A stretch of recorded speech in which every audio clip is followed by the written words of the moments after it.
유명한 그 리차드 범브란트라는 목사님이 계시죠. 이분이 그리스도를 위한 고난이라는 책을 쓰셨습니다. 그리스도를 위한 고난. 이분은 예수 믿는 믿음 때문에 공산주의 감옥에서 14년을 보낸 루마니아 기독교 목사였습니다. 그가 석방된 후에 이 그리스도를 위한 고난이라는 책을 썼는데, 이 책 속에 공산주의 정권, 특히 구소련에서 기독교인들이 받는 그 핍박에 대해서 자세하게 소개를 하고 있습니다. 이 책 속에서 소개하고 있는 어느 한 그리스도인의 그 이야기입니다. 이 그리스도인이 감옥에서 많은 고생을 하다가 어떤 계기가 있어서 석방이 됩니다. 모든 생활을 다 정리하고 이제는 시골로 내려가서 농부로서 여생을 마감하겠다, 그렇게 생각을 하고 시골로 내려갔습니다. 이제 이렇게 조용히 주님을 섬기면서 그렇게 살다가 하나님 나라로 가겠다, 그런 결심을 하고 시골로 내려가서 농사일을 시작했습니다. 어느 날 농사를 짓는 중에 마음에 기도할 마음이 생겨서 그가 들녘에서 하나님 앞에 이렇게 기도를 합니다.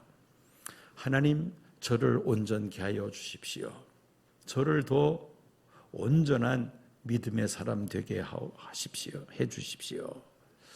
그때 하늘로부터 이런 음성이 들렸습니다.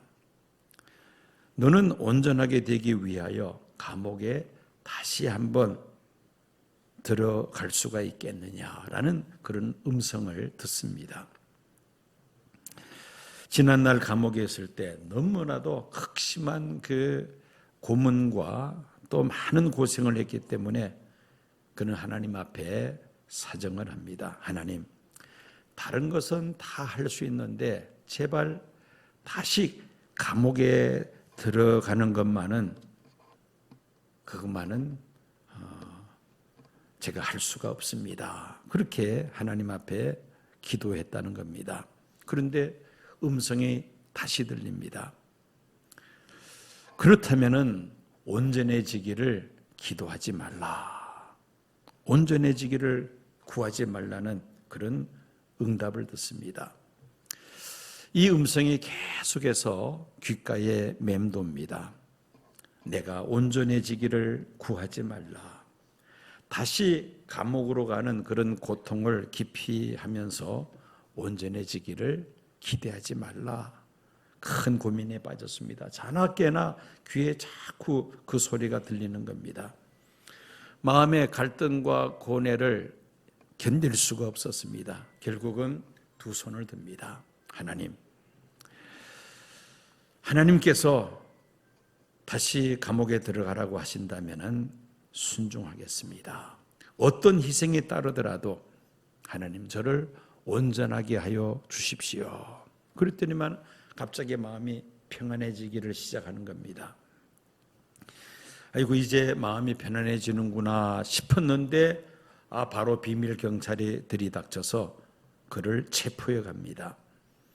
그는 감옥에 들어가서 또 이전처럼 굶주리고 고문당하고 또 햇빛도 없는 독방 감옥에서 고생하는 그런 신세가 되었습니다.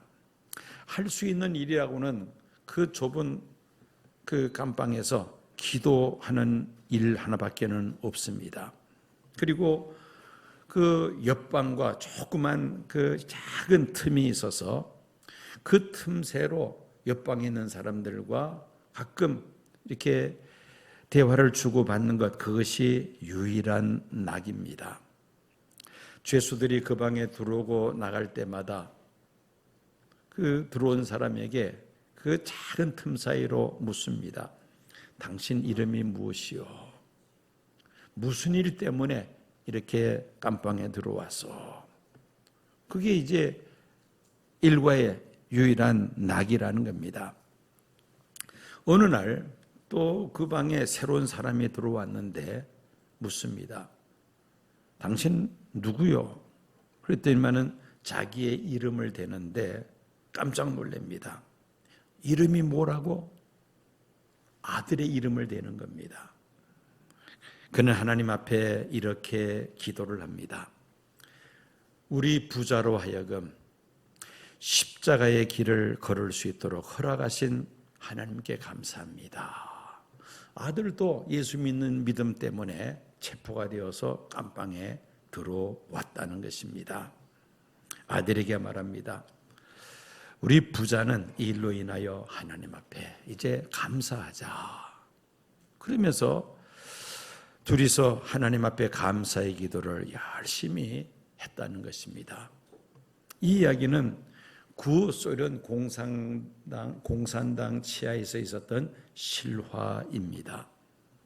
고난 속에서 감사할 때에 세 가지 큰 은혜를 받습니다. 첫째는 감사하는 순간 고난에 대한 두려움이 다 사라집니다.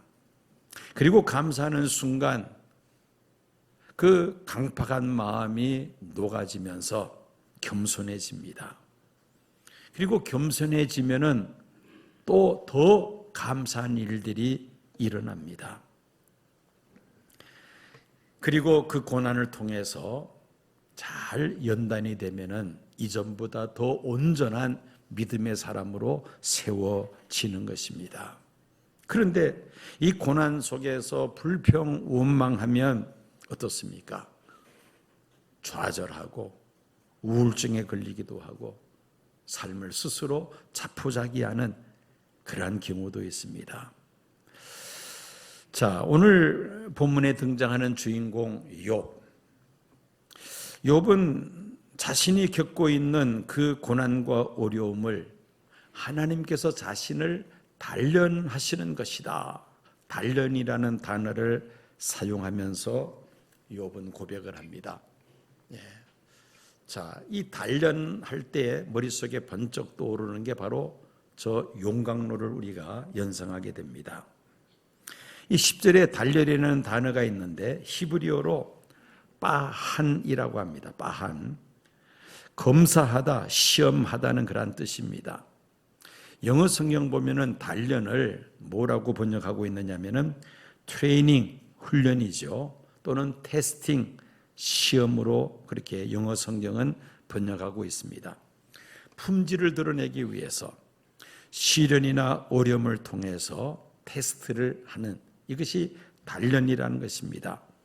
마치 저 그림에서 보는 것과 같이 99%의 순금을 만들기 위해서 계속해서 뜨거운 열을 가하는 것처럼 그게 바로 단련의 그 과정이라는 것입니다.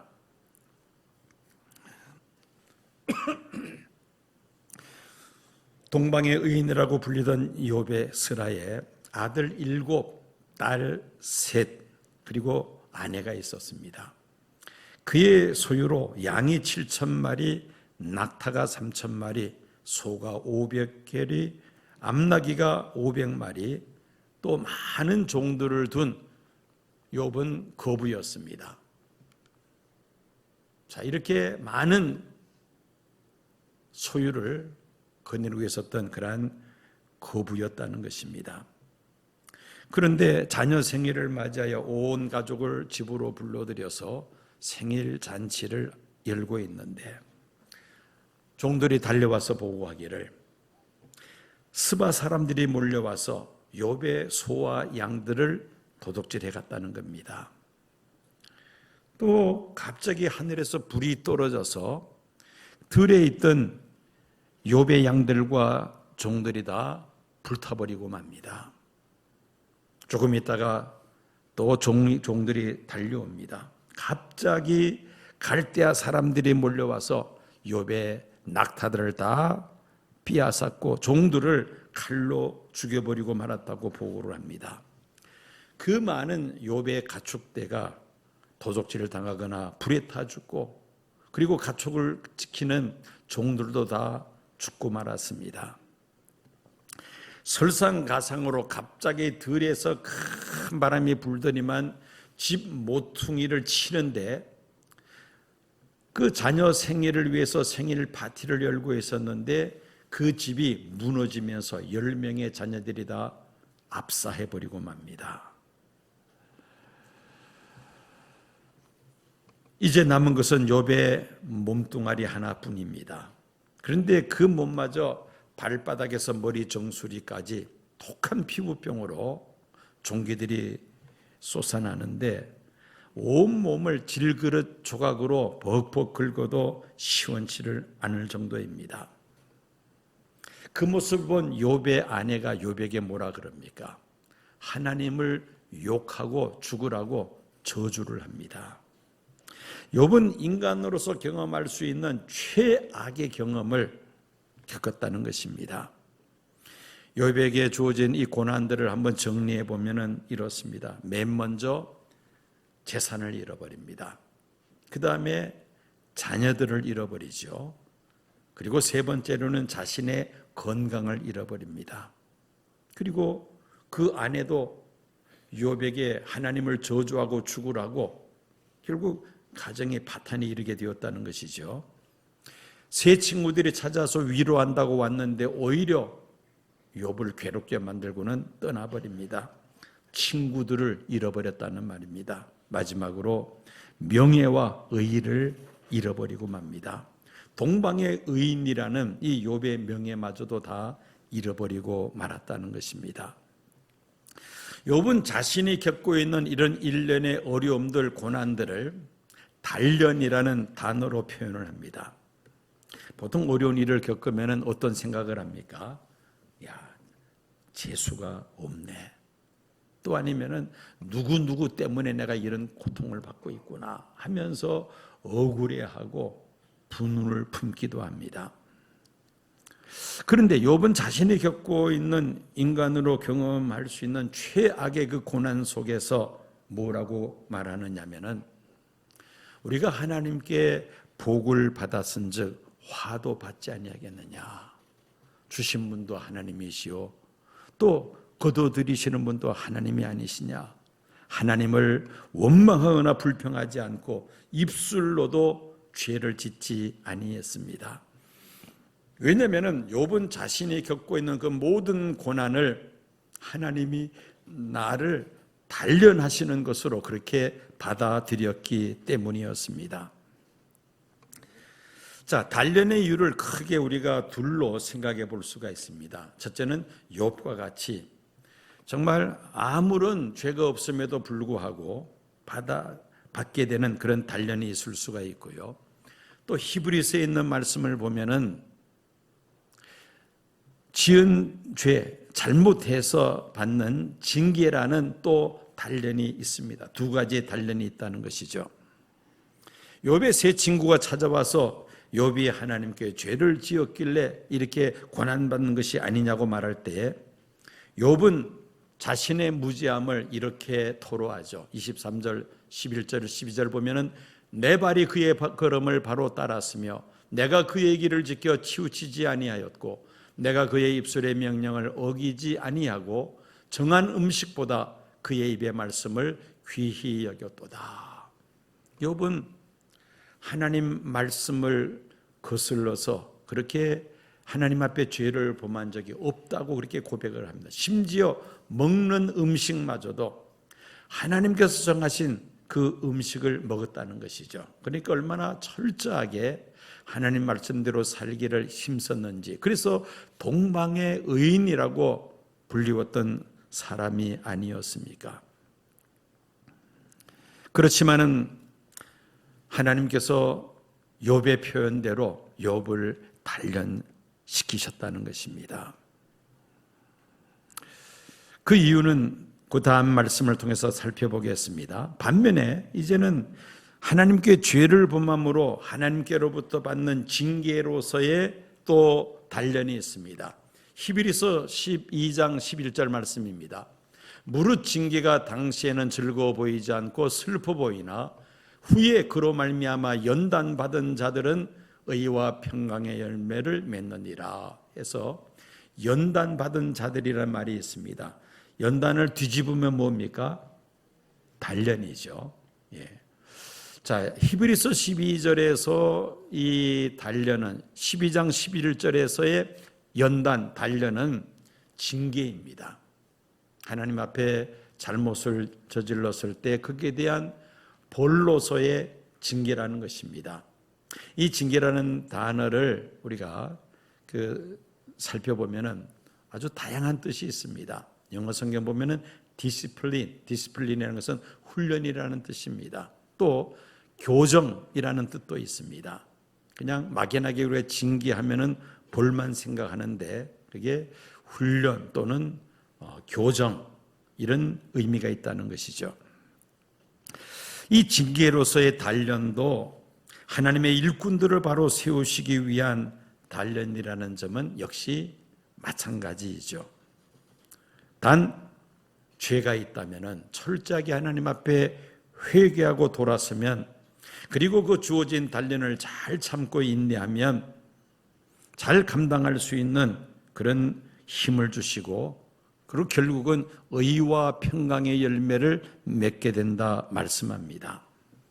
우리에게 주어진 단련이 죄와 관련이 있든 없든 하나님께서 우리를 하나님의 사람으로 교회 일꾼으로 세우시기 위한 하나의 과정이라 그렇게 생각하고 그것을 믿음으로 잘 받아들이는 것, 이게 바로 욥의 단련하시는 하나님에 대한 자세라고 말할 수가 있습니다. 그러면 왜 하나님은 단련하시는가? 그 단련의 목적을 또 우리가 한번 생각을 해 봐야겠습니다.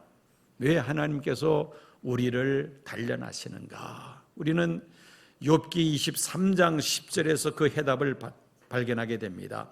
그러나 내가 가는 길을 그가 아시나니 그가 나를 단련하신 후에는 순금같이 되어 나오리라. 이게 바로 욥이 깨달은 그 단련의 목적이라는 것입니다. 여러분, 단련의 과정이 그렇게 쉽지 않죠. 서두에 말씀드렸던 것처럼 이 99%의 순금을 만들기 위해서는 이 금광석에다가 계속 열을 가하면은 그 속에 있는 불순물들이 이제 타기 시작합니다.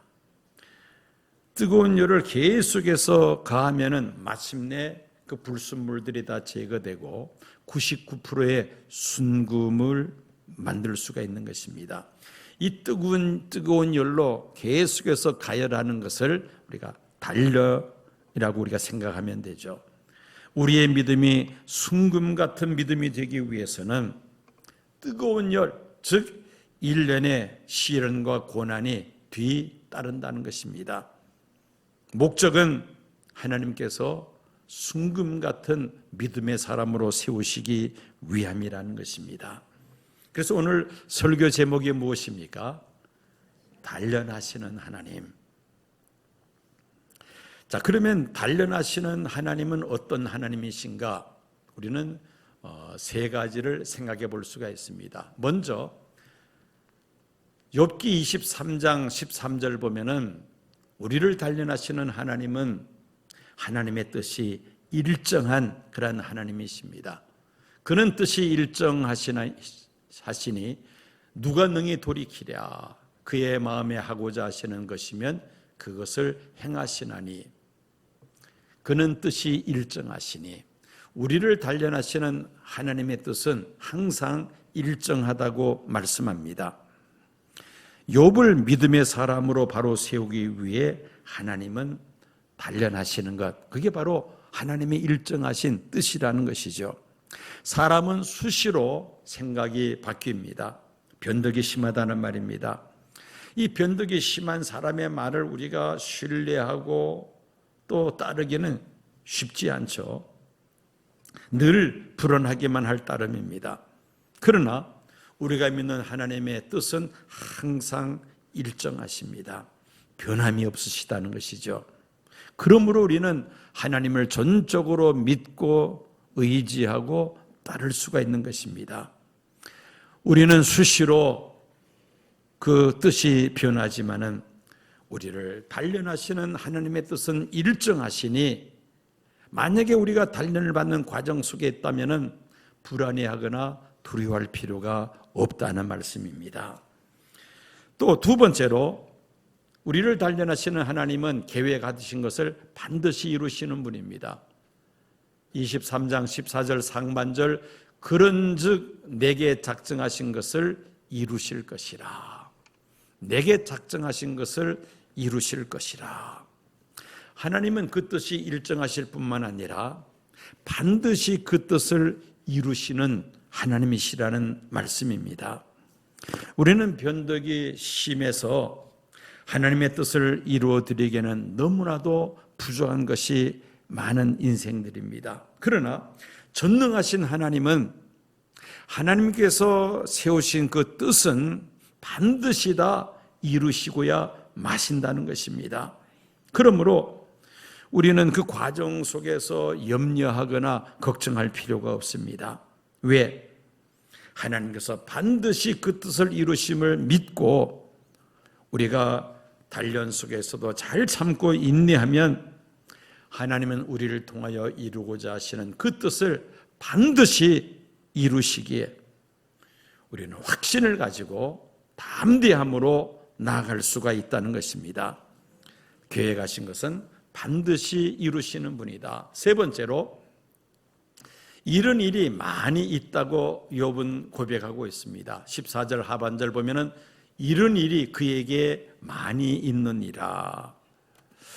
사람은 상대적이죠. 나 혼자서만 이런 시련, 이런 고난을 받는다고 생각하면은 참 견디기가 어렵습니다. 인내하기가 쉽지 않습니다.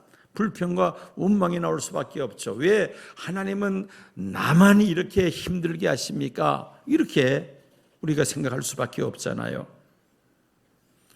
그런데 이런 일들이 다른 사람들도 겪게 된다 생각하면은 상대적으로 우리 마음이 어떻습니까? 덜 낙심이 되는 것이죠. 그래서 욥은 그렇게 고백합니다. 욥이 그 극심한 고난 속에서 단련을 받으면서 이런 일은 그에게 많이 있느니라. 이런 일이 그에게 많이 있느니라. 하나님께서 그렇게 단련하시는 그런 일들이 많이 있다고 이렇게 욥은 고백하고 있는 것입니다. 자, 단련하시는 하나님의 그 특징이 첫째는 그 뜻이 어떠하다? 일정하다. 두 번째는 그 뜻을 반드시 이루신다. 세 번째는 이런 일이 많이 있다. 그렇게 욥은 말하고 있습니다. 여러분, 영국의 석학 토인비 거의 모르는 사람이 없습니다. 세계사를 꿰뚫는 해안을 가진 그런 아주 석학이죠. 근데 이분이 이제 노년에 이 세계 역사관에 대해서 이렇게 말한 적이 있습니다. 첫째는 아무리 노력하고 수고해도 사람의 뜻대로 되는 것은 아니다. 인류 역사를 연구하면서 이분이 깨달은 바라는 겁니다. 사람의 뜻대로 되는 것은 아니다. 그럼 누구의 뜻대로 되느냐? 하나님이 자기 뜻대로 하시는 것이다. 그러면서 또 하는 말이 하나님의 뜻 안에 있는 것이기에 의미 없는 사건은 없다. 모든 사건에는 다 의미가 있다는 것입니다. 문제는 그 의미를 찾아내는 것이 바로 이 역사가들의 숙제이죠. 과제입니다. 그리고 마지막으로 이런 말을 합니다. 사람 중심에서 하나님 중심으로 하나님께 순종하는 것이 바로 새 역사 창출하는 길이다. 그렇게 말을 합니다. 대단한 역사관이죠. 기독교적인 역사관입니다. 인간 중심에서 하나님 중심으로 하나님께 순종하는 것이 새 역사를 창출하는 길이다. 인류 역사를 이렇게 큰 틀에서 보면서 이 토인비는 이런 이야기를 했다는 겁니다. 자, 여러분, 우리 개개인의 삶을 놓고 볼 때도 역시 마찬가지이죠. 이런 역사관을 가지고 우리 자신의 삶을 돌아본다면은 마찬가지입니다. 내가 뜻하는 바대로 되는 것이 아니고 결국은 하나님이 뜻하신 대로 진행이 된다. 나에게 주어지는 모든 일들에는 의미 없는 그런 일들이 없다. 나 중심에서 하나님 중심으로 생각하고 하나님 뜻 앞에 순종하는 것이 바로 하나님의 새 역사에 동참하는 길이라는 겁니다. 자, 이런 측면에서 우리에게 주어지는 이 단련, 연단, 또 고난과 시련을 우리가 어떻게 받아들이느냐, 이것이 굉장히 중요한 신앙적 관점인 것입니다. 우리는 우리의 삶을 주관하시는 하나님 앞에 어떤 자세를 가져야 될 것인가? 우리가 가져야 될 신앙적 자세는 단련하시는 하나님을 경외하라는 것입니다. 그것이 바로 15절 말씀, 오늘 설교의 결론이기도 합니다. 욥기 23장 15절 말씀, 그러므로 내가 그 앞에서 떨며 지각을 얻어 그를 두려워하리라.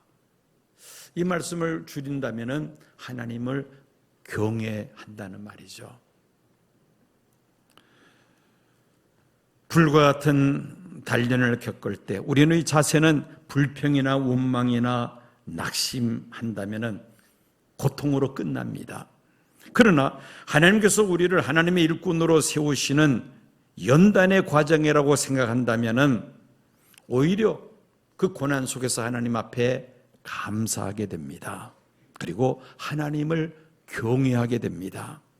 세상에 셀 수 없는 수많은 사람들이 살고 있지만은 하나님은 나를 아시고 하나님께 감출 것이 하나도 없다는 사실 앞에 우리는 또한 전율합니다. 잘못된 길을 걸어가고 있을 때에 이 징계라는 단련을 통하여 우리를 바른 길로 인도하시고 또 우리를 하나님의 일꾼으로 쓰시기 위해서 용광로와 같은 이 단련이라는 과정을 통과하게 하시며 하나님의 일을 감당하도록 훈련하심에 우리는 전율할 수밖에 없습니다. 우리는 그 하나님 앞에 떨며 하나님을 두려워하는, 즉 경외할 수밖에 없습니다. 그러므로 우리는 하나님을 경홀히 대해서는 안 됩니다. 나 같은 수준의 하나님으로 그렇게 생각하면 안 된다는 것입니다. 더더욱이 하나님의 눈을 쏘기려고 한다거나 하나님의 말씀을 불순종하는 삶을 합리화시키려고 해서도 안 될 것입니다. 때로는 징계라는 단련을 통과할 때에 우리는 불평하거나 원망해서는 안 됩니다. 오히려 하나님 앞에 우리는 감사해야 할 것입니다. 불이 없이는 도자기가 만들어질 수 없죠. 불을 만나야 그 부드러운 흙이 아주 빛나는 아름다운 도자기 그릇이 됩니다. 고난과 어려움이 올 때에 아름다운 도자기로 만들어지는 그 과정임을 우리는 생각하며 하나님 앞에 감사해야 한다는 것입니다. 고난을 피하기보다는 감당하고자 하는 적극적인 자세가 바로 욥이 고난에 임하는 자세라고 말할 수가 있습니다. 이런 단련의 원인이 결국은 하나님의 사랑이라는 사실을 생각할 때에 우리는 하나님 앞에 감사할 수밖에 없습니다. 그리고 잘 참고 인내할 수가 있는 것이죠. 그래야 할 때 하나님은 우리에게 감당할 수 있는 힘을 주시며 넉넉히 감당할 뿐만 아니라 순금 같은 믿음의 사람으로 세우셔서 하나님의 뜻을 이루어드리는 하나님의 도구로, 그릇으로 삼으실 줄로 믿습니다.